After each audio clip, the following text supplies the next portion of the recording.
Good afternoon. My name is Tom Beaker, and I'd like to welcome you to the Nebraska State Historical Society's Brown Bag Lecture Series, held here at the Nebraska History Museum on the third Thursday of each month. A detailed schedule of this series, as well as information about Historical Society programs and etc., can be found on our website, www.nebraskahistory.org. Before I introduce today's speaker, I would like to thank the Nebraska State Historical Society Foundation for funding the filming of these lectures. Their financial support allows us to tape and broadcast these programs on public access television. Our presenter today is Courtney Ziska. Courtney is originally from Hastings, is the curator of anthropology for the Society. Her research on Omaha's White City is the basis for her, was the basis for her master's thesis. The title of her talk today is Remnants of Omaha's White City, What Became of the 1898 Trans-Mississippian International Exhibition Site and Structures. Courtney.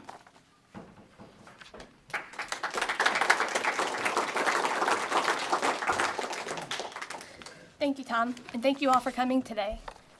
Before I begin, I'd like to thank a few groups. I'd like to thank the Omaha Public Library and the Durham Museum for allowing public access to their digital photo archives, from which many of the photos you'll see on this presentation come from. Also, thanks to the Nebraska State Historical Society for access to their exposition collections, and to the Midwest Archaeological Center for allowing me to use their equipment during my fieldwork portion of my research. Okay, so in 1898, Omaha became host to the Trans-Mississippi International Exposition, one of a series of World's Fairs put on in the mid to late 19th and 20th centuries to showcase the latest technologies, the greatest innovations, and the different cultures from around the world. For my graduate research, I explored why Omaha chose to host this exposition, in spite of trying financial times, with the financial panic of 1893 and a drought that extended through much of the decade, making resources scarce and desperately needed elsewhere. I'm not going to focus on my entire thesis today, though, because of time constraints with the brown bag, and because, quite frankly, parts of it are pretty boring. Instead, I'll be focusing on what I found to be one of the more interesting aspects of my research. That is, what happened to the exposition after its closing day on November 1st, 1898, and what, if anything, remains at the exposition site today. Before I get to that point, though, I'll start by presenting an overview of World's Fairs in general and of the Trans-Mississippi Exposition itself, for any of you who may not be very familiar with the topic. World's Fairs, also referred to as international exhibitions or expositions, were intended as international events, featuring venues within which to display the growing and changing material world, as well as different and exotic cultures to fairgoers. As compared by one author to department stores, expositions worked hard to shape taste, create consumers, and generate urban markets through entertaining and spectacular display. Although reinstated in public memory through commemorative exhibits and popular culture, including books such as the recent Devil in the White City by Eric Larson, these events, while relatively forgotten by many, remain tapped into public awareness through the who's who of historical figures and the products and technologies associated with and introduced at such fairs. This who's who of World's Fairs, in no particular order, includes figures like Queen Victoria and Prince Albert, Henry Ford, Frederick Douglass, Ida B. Wells, Franz Boas, Thomas Edison, Frederick Jackson Turner, Buffalo Bill Cody, Susan B. Anthony, many U.S. presidents, and Geronimo, just to name a few. Besides the people involved, as venues at which to display the world's latest innovations, technologies also in no particular order, such as infant incubators, typewriters, telephones, x-rays, televisions, asphalt, plastics, and moving walkways were all first introduced at a World's Fair. World's Fairs were also the first introductions of some very notable engineering feats, such as the Eiffel Tower, which was presented in Paris in 1889, and the Ferris wheel, as built for Chicago in 1893. Several of America's most iconic products also made their national debut at World's Fairs, many of which you will recognize today. These include picture postcards, diet carbonated soda, hamburgers, Heinz ketchup, Cracker Jacks, Aunt Jemima syrup, Dr. Pepper, Pabst beer, and juicy fruit gum. World's fairs were the ideal testing grounds for such items with so much exposure to the public and the world. Between 1865 and 1925, 360 million people attended World's fairs in Europe, Australia, and the United States, with 100 million of these people attending American World's fairs between 1876 and World War I alone. Things as simple as the Pledge of Allegiance, which was introduced at the Chicago World's Fair in 1893, would possibly not be known today if it weren't for the magnitude and popularity of these events. Although World's fairs are still currently being planned, with technologies that place people within an increasingly interconnected global world, such as the internet, the transformational weight of fairs seems almost negligible today. However, even during the last century, this was not the case, lending to the importance of World's fairs on a global sphere. Although fairs of some sort have been around for hundreds of years as gatherings for commerce, consumption, and entertainment, the modern World's Fair, as examined here, first got its start in 1851. In that year, London hosted the Great Exhibition of the Works of Industry of All Nations, or what is more commonly known as the Crystal Palace Exhibition, given the notable iron and glass structure constructed for its use in Hyde Park, London, as seen here. Planned by Prince Albert and cultural reformer Henry Cole, the exhibition was intended to showcase the industrial achievements of many nations, whose products could then be matched, presumably favorably, against those of the British. This first exhibition, featuring 17,062 exhibitors representing 28 countries, attracted more than 6 million visitors during its 5.5-month run and showed a profit of £186, which for 1851 was a lot of money. Inspired by London's success, other countries sought to follow suit. In the United States, the first attempt at an American Crystal Palace was started in New York by Edward Riddle in 1853. Unfortunately, with the country in the midst of a sectional crisis that would soon enough culminate in a civil war, New York's fair lacked national support. Even with showman and circus kings P.T. Barnum's support in the second season in 1854, the New York Crystal Palace exhibition was considered a failure at its close. While such fairs continued to flourish in Europe over the next 2 decades, it was not until 1876 that the U.S. tried again. Planned to commemorate the country's centennial and sought as a means to restore public faith in America, the Philadelphia Centennial Exhibition was hosted in the city's Fairmount Park. Expected to be the largest fair held to date, the Centennial Exhibition was the first fair comprised of several major buildings and many smaller pavilions, as seen here, a setup which soon became standard to all great World's fairs that followed. When it closed in November of 1876, the Centennial Exhibition had attracted nearly 10 million visitors, out of a total U.S. population of 46 million. Despite the good attendance, however, the fair and its investors lost money. Regardless of this lack of profits, however, many considered it to be a success in restoring national pride, and a number of other fairs in the U.S. soon followed. It wasn't until nearly 20 years later, though, in 1893, that a more notable fair was hosted in the United States, that of the World's Columbian Exposition, also known as the Chicago's World's Fair. One of the most well-known expositions in the world, and certainly that of the United States, the Columbian Exposition ran from May 1st to October 28, 1893, in Chicago's Jackson Park. Spanning nearly 700 acres, the exposition featured a neoclassically designed city dubbed the White City, which has been said to have captivated the world and put Chicago on the map as the ultimate modern metropolis. Along with the Midway, which housed concessions, over 200 structures were built for the Chicago World's Fair, and over 27 million tickets were sold during the 6 months the fair was open. This total included 12 to 16 million individual fairgoers. Considering the U.S. population at the time was only approximately 63 million, this was pretty impressive. While there are many other World's Fairs to note, including those held in Paris, the Louisiana Purchase Exposition of 1904 in St. Louis, which inspired the song and later film Meet Me in St. Louis, and the 1939 New York World's Fair, which focused on the world of tomorrow and Futurama, there is not enough time to focus on them each here in turn.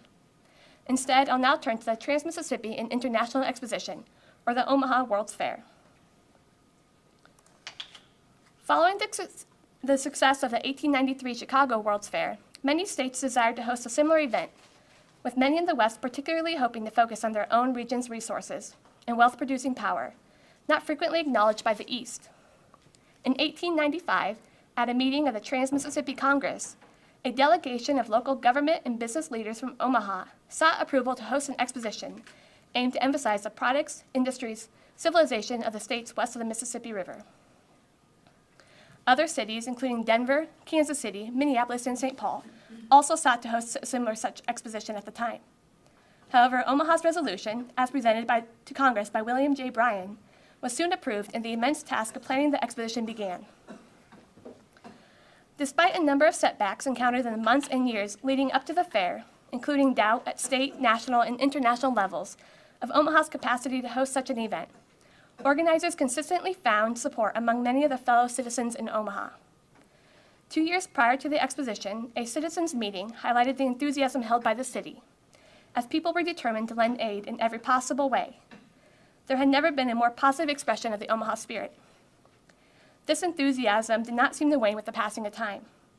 The money subscriptions used for the financing of the fair came from all ends of the economic spectrum, with the money being given from the purses of the poor as well as the coffers from the rich.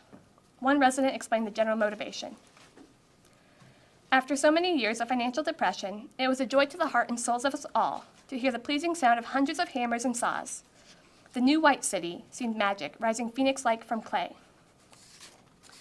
The support and enthusiasm appeared to be contagious, as those who had initially had their doubts later jumped into the harness and pulled faithfully to the end. Here's a photo of the construction of the Midway at the Trans-Mississippi Exposition. And here's a photo of the Grand Court, with the U.S. government building being constructed in the background and other buildings along the lagoon. Prior to its selection as a future white city of the West, the land on which the Trans-Mississippi International Exposition was built had been largely dedicated to agriculture, with residue corn stalks and stubble still seen in the ground when construction began in April of 1897. When the Trans-Mississippi International Exposition opened on May 1st, 1898, however, the land, located 12 minutes north of Omaha's business center if traveling by train, seen here circled in red, had been transformed into 108 city blocks with 3,000 trees, 1,000 plants and flowers, and showcasing over 4,000 exhibits. The land was divided into 3 areas, known as the North, Bluff, and Coons tracts, on which the Indian Congress, the East Midway, and the Grand Court were located respectively. The purple is the North track, the blue is the Bluff track, and the green is the Coons track on this photo. The focal point of the exposition was the latter of these, in green, where the Grand Court, which consisted of neoclassically designed buildings on a grand scale around a 7.5-acre lagoon, and which required 13,800,000 gallons of water to fill. Once inside the fairgrounds, visitors had a range of things to see, as captured in a newspaper account of the fair. Oh, and there's a Grand Court photo of it. There were attractions of every imaginable character and of varying worth and merit. You could ride a camel along the streets of Cairo, go 225 feet above ground in a giant seesaw, descend to a representation of the depths of Hades. You could ride in the scenic railway, shoot the chutes, see any kind of cyclorama, or Hagenbeck's animal show for shudders and thrills, or the old plantation for fun, or any one of over half a hundred more, including the Cuban, Filipino, Hawaiian, Samoan, German, Swiss, Chinese, and Japanese villages. Besides midway attractions like the haunted swing and the infant incubators on display for the first time in the United States, set with live premature babies, big attractions at the exposition included Buffalo Bill Cody's Wild West Show and the Indian Congress. This latter event is one of the most noteworthy items of the Omaha Exposition, being the largest gathering of Native Americans in historic times. In planning the Indian Congress, as quoted from the Secretary's report, it was believed that such an assembly would not only afford a highly attractive spectacle, but would at the same time possess an educational value to the government, as well as the patrons of the exposition. Various tribes of Indians who would, by their equipage, dress, actions, and participation in the rites and ceremonies peculiar to their race, show the younger generation in an interesting and instructional manner the kind and character of people the early settler had for neighbors. In addition, these Native Americans also took part in planned sham battles, which were some of the most well-attended events of the exposition. Perhaps the greatest attraction, however, was simply the chance to see the White City lit up at night with thousands of light bulbs. Although night lighting had been used at previous World's Fairs, this was the first to use the softer lighting of the incandescent bulb, and the first to have lighting of such a magnitude, with more than 20,000 bulbs outlining the principal architectural features of the buildings, and placed in clusters on the tops of decorative columns. As a representative from Harper's Weekly wrote, "The illumination of the grounds is admirable. The water reflects back the thousands of electric lights, which define with beautiful distinctness of the great buildings that border the lagoon. The effect of the illumination, looking either way from east to west or midway in the Great Canal, is very beautiful. Should you call it magnificent, indeed superb, you would not misapply the word." It was noted that the lighting created a nighttime landscape so spectacular that as a matter of history needs no written record to preserve it in memory. In the end, although small by some standards, by many accounts, the exposition was a success, at least in the eyes of those who built it. Approximately 2.7 million people visited the fair, and it was considered to be the only exposition to open its gates on time, be free of debt, and deliver a return to its stockholders. In addition, beyond its role as a commercial enterprise, local businessmen optimistically noted the expected long-term impacts of the exposition. As President Gordon Waddell stated in his closing address, "The exposition has been like a rain in a drought. It has put new life and energy in all our business interests, in the clearings of our banks, to the values of our real estate, and to the fabrics of our factories. It crystallized and made possible the Omaha of today and the still greater Omaha of the future." In short, the exposition was the making of Omaha. With the considerable time, expense, and energy spent in constructing and hosting the Trans-Mississippi and International Exposition, one may have expected the buildings and grounds to remain in use in some fashion for many years to come. However, like other World's Fairs before it, the exposition was never expected to last, having been built with the intent of being demolished following its closing day. This was largely a result of financial considerations, encouraging the use of the cheapest materials for building construction, which in the case of World's Fairs, most often meant the use of green lumber and staff, which is a type of plaster mixture described as counterfeit marble and similar in material to stucco. Following the exposition's closing day on November 1st, 1898, it was initially planned that the structures and exhibits would be sold, removed, or demolished, as deemed appropriate, and the site returned to its original form, available for development. However, money was raised by a group of businessmen in Omaha to buy what they could of the Trans-Mississippi grounds for use as a second exposition, called the Greater American Exposition of 1899. This exposition, although having a strong start beginning June 1st, ended up by most accounts to be a failure, lacking the city and region-wide support that favored the Trans-Mississippi. By the end of the Greater America's closing on November 1st, 1899, the exposition had become a memory, with the exodus from the White City beginning the next day as the Chicago Wrecking Company, the same company that deconstructed the Chicago World's Fair, began its demolition work. Here's the before and after photo. Before is on the left, after is on the right, where you can see the wood from the building starting to pile up. And here's a few more demolition photos with part of the machinery hall on the left and part of a cyclorama remaining in the midway on the right. In a few short months, the only building in the Grand Court remaining was the government building, giving visitors a faint idea of the architectural beauty which characterized the exposition.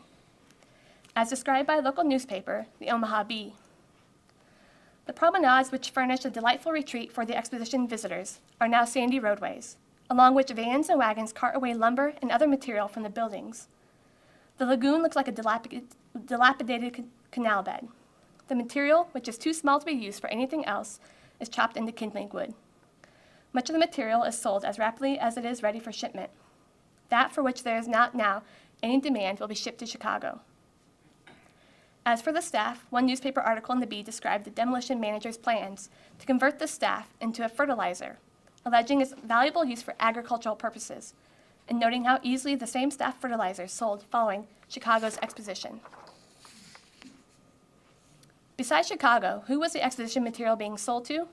The manager of the demolition noted to the Omaha Bee that most of the material we are selling is to out-of-town parties, although some purchases have been made by Omaha people. I have just sold to the city, through Fire Chief Riddell, the hook and ladder and 2 hose carts which we purchased from the exposition. While most of these local purchases have been forgotten or lost over the years, there are a handful of exceptions out there. One such exception is a gazebo, believed to have been built by the Storrs Brewery to serve as a beer room for use at the exposition. Eventually moved to the grounds of brewery founder Gottlieb Storrs' mansion in Omaha, the gazebo, deteriorated by time when the property was purchased by Wayne and Rhonda Stuberg in 2007, underwent restoration efforts in 2011 and 2012.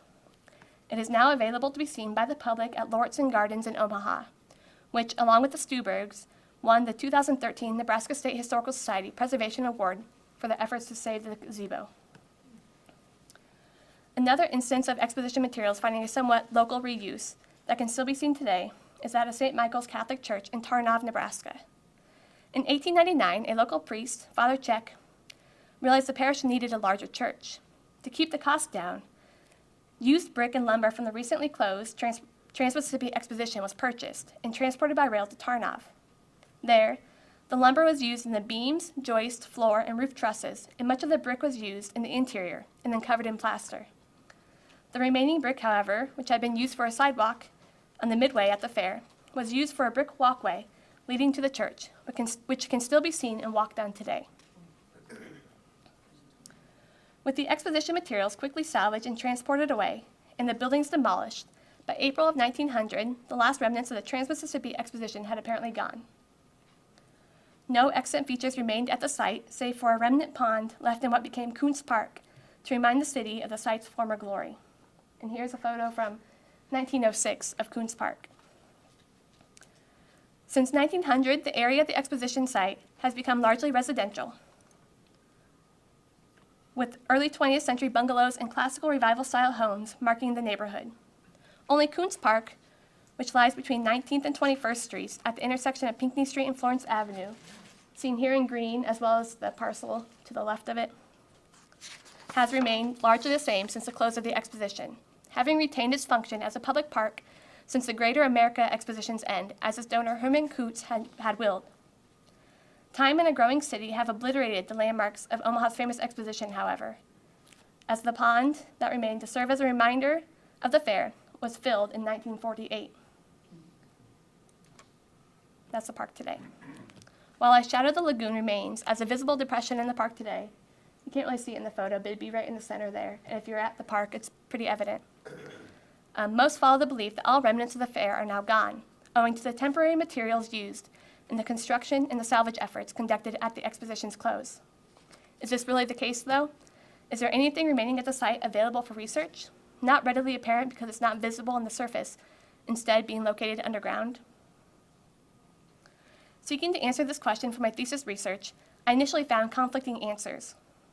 On one hand, while accounts of the demolition in newspapers mention the salvaging of above-ground materials, little is mentioned of the underground infrastructure of sewerage, water, and gas lines that had been built for the exposition, experienced by exposition visitors, but never seen.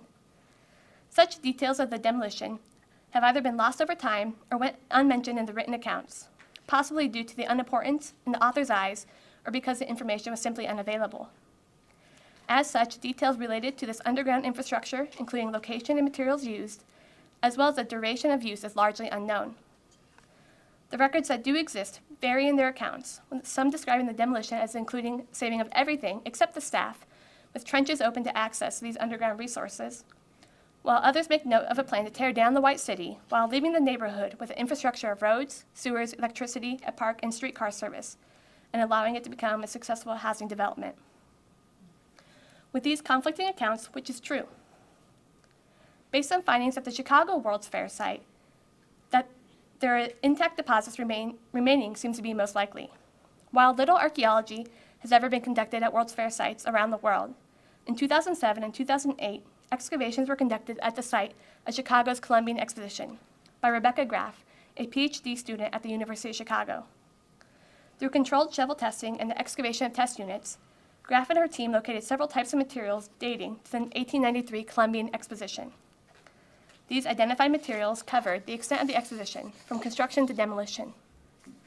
Fair period infrastructure included pipe and pipe trenches related to sewage, water, and electrical systems, as well as a railroad spike, likely from the pre-fair period's railroads. Within the extent of one exposition building, the Ohio Building, fair activities involving food and drink were evident within a utility trench, including ceramic and glass tableware dating to the fair. As for post-fair demolition activities, artifacts including plaster columns, terracotta tiles, and related materials were found. In fact, there is evidence of plaster architecture found in almost every excavation unit dug. And here's a photo of a trench with some of these plaster columns, and there's quite a few of them. So can these findings in Chicago be expected to compare in any way to those that may remain under Omaha's exposition site? Given that the demolition contractor, the Chicago Wrecking Company, was the same at both fairs, it's reasonable to believe that the salvage efforts would have been similar in Omaha as they were in Chicago. This would suggest that yes, the findings in Chicago could be similar to those that may be found here. However, with a bigger site to work from, nearly 700 acres in Chicago relative to Omaha's 186 acres, and better documentary records of the underground infrastructure, as well as construction and demolition records, the Chicago site does have some advantages working for it in regards to retaining intact exposition deposits. Although no controlled archaeological testing has ever been done at the Trans-Mississippi Exposition site in Omaha to confirm whether anything is left, an accidental find in 1980 does offer a clue as to what may remain. During sewer excavations in Kuntz Park, a foreman came across apparent pieces of the exposition near what would have been the south end of the bridge that crossed the lagoon. The pieces were identified as staff fragments, including the top of an ionic column. A large section of concrete was also unearthed, believed at the time to possibly be a pier for the bridge.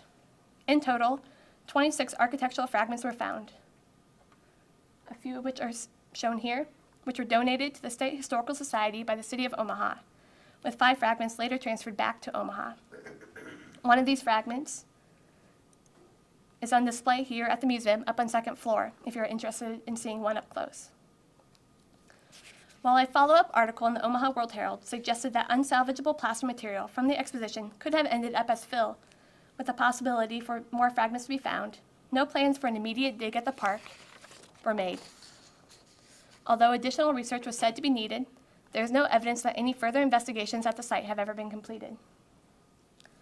As a result, in order to complete my thesis research, I needed to at least make a preliminary determination on whether anything else was in fact left at the site to be studied. To do so, I first chose my study area, which I limited to Kuntz Park, which was the center of the Grand Court, including the bridge and 4 of the buildings of the White City. I chose this area, given its central location along the Grand Court, as well as its continued use as a public park since the exposition's close. This use as a public park increases the chances that what was left from the exposition would remain undisturbed, unlike the surrounding areas that have been impacted by more recent house construction. The area was limited further to the southwest portion of the park, given park facilities, including basketball courts, tennis courts, and a water play area covering the other 3 corners of the park. As for my methods, I opted to utilize geophysical investigation techniques, including magnetic and resistance surveys. Both of these types of surveys are types of remote sensing, which are non-invasive investigation methods that provide the capability to map and analyze archaeological features that are below the ground surface. At an archaeological site, soils are physically and chemically changed over time by natural and human actions, creating differences in soil textures, compaction, stratigraphy, composition, and moisture, as well as the introduction of different sorts of artifacts. Geophysics is a way to measure these types of different properties that make up the archaeological record, and, with their use of special software, produces a sort of map of the site, both horizontally and vertically, that can help identify buried site features. I should note that although traditional archaeological methods could also be used for detecting and documenting what remains beneath the exposition site, a geophysical survey was chosen for several reasons. The first and foremost of these is that such techniques are non-destructive, allowing for a large area of land to be covered without disturbing the material record itself, thus promoting the site's preservation. Given that the survey location was a public park, consideration for ongoing park use and park facilities was also warranted. Traditional test units, or even shovel tests, would have disrupted park use by limiting activity in areas near the excavations, and had park planners worried about the park's appearance and any underground utilities that may be impacted. In addition, traditional excavation methods would have taken more time to conduct than a geophysical survey, thereby disrupting park activity for a longer period, and are also more limited in scope of terms of area covered. Finally, such methods would have only provided a small picture of what remains underground, and given the potential inaccuracies associated with the available historic maps, the fieldwork may have missed all features entirely and yielded negative results when positive results were possible. For the geophysical surveys, we set up a grid consisting of 8 20-meter by 20-meter grid units oriented to magnetic north. The use of a grid not only makes the collection of data easier, given that the data collector must walk in straight lines, but also allows for identification of exactly where your findings are located within the area surveyed. The ground cover at the park was largely mowed grass, with a sidewalk running through the northwest corner of the grid. Several obstacles, including a tree and several metal objects, including park benches and a fence near the baseball diamond, were noted and mapped, as seen in this image in red. For the resistance survey, an RM15 resistance meter was used to cover 5 20-meter by 20-meter grids for a total of 2,000 square meters. We only covered 5 with the resistance meter because it's a much slower instrument and because of time constraints. This instrument, made by Geoscan Research based out of the United Kingdom, works by measuring the resistance of soil to the passage of an electric current, which is injected into the ground during the survey. The results will map the contrast of archaeological features relative to that of the surrounding soil. For example, a stone foundation may impede the flow of the electricity, hence indicating higher resistance than that of the surrounding soil in the data. Similarly, excavated soils around the same foundation may be less resistant than nearby compact soils and would result in a low contrast area on the data. For this survey, data was collected at a sample density of 2 samples per meter along 1 meter zigzag traverses. Once the survey was completed, the data was downloaded and post-processed in GeoPlot software. Unfortunately, the product of this first survey offered little in the way of identifying any archaeological features at the site. As you can see in the image, there are no obvious features on this image of the data, with much of it just appearing blurry.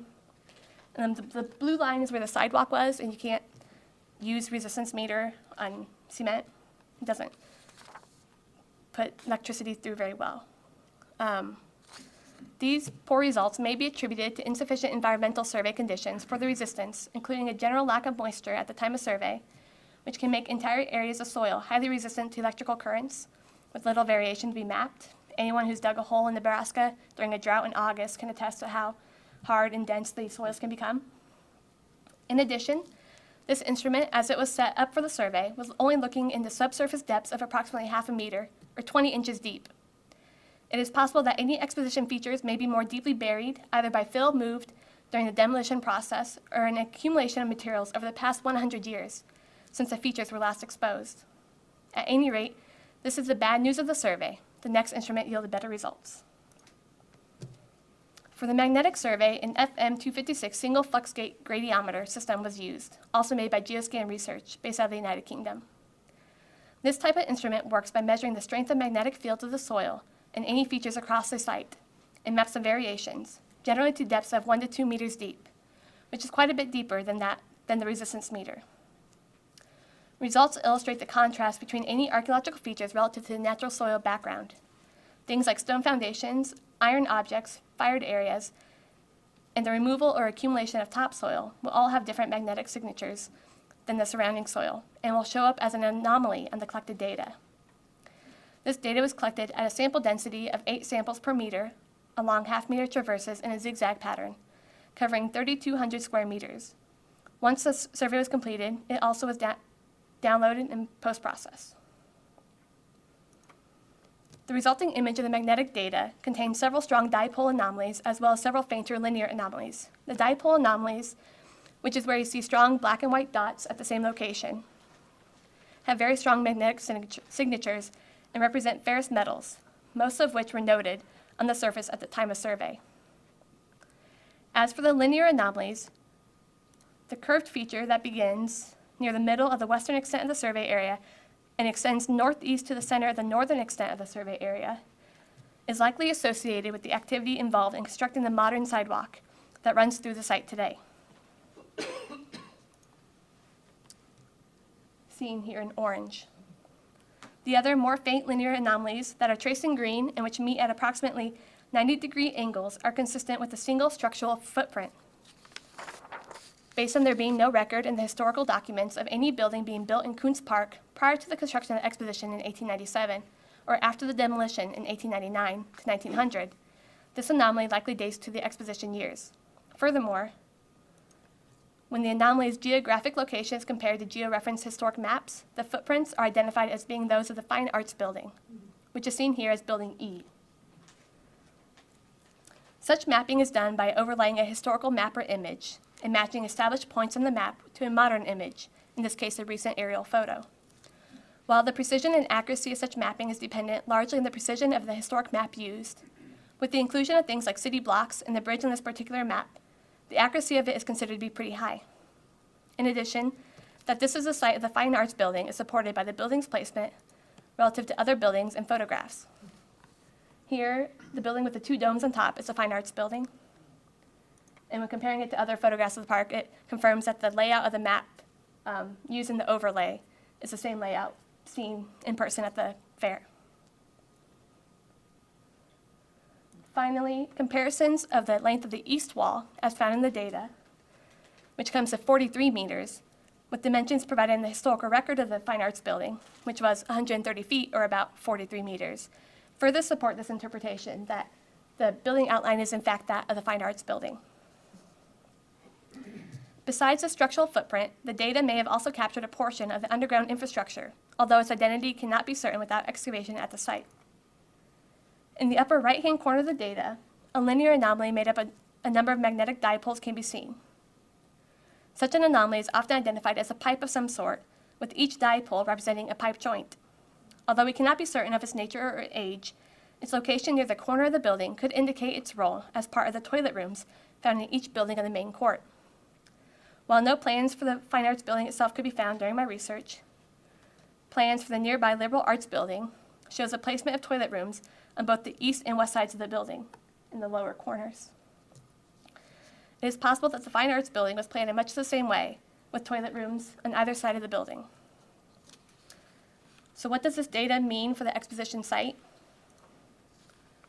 The existence of a structural footprint presumably belongs to the Fine Arts Building suggests that perhaps the demolition of the site did not extend underground, as some sources suggest, or at least not to such a great extent that everything has been completely destroyed. Given this finding, the potential for the retention of infrastructure elsewhere in the site is plausible, despite it not being clearly identified in the geophysical data here. Such infrastructure could be concentrated in other areas of the site, such as along the street where sewage excavations took place in 1980, or just off the survey grids, either to the north or the southeast. A larger area needs to be surveyed prior to any definite determinations. As for the conflicting accounts of what was left following the exposition's close, which account is true is still not entirely clear. It is possible that trenches were in fact opened during demolition to access the underground infrastructure for salvage, which would explain why the building's structural footprints would remain, but not a clear water or sewage line that would have served it.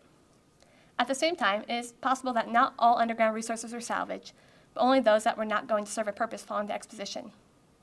This would explain how the demolition left the neighborhood with the infrastructure of roads, sewers, electricity, a park, and streetcar service, while still accounting for records recalling the opening of trenches to remove other underground components.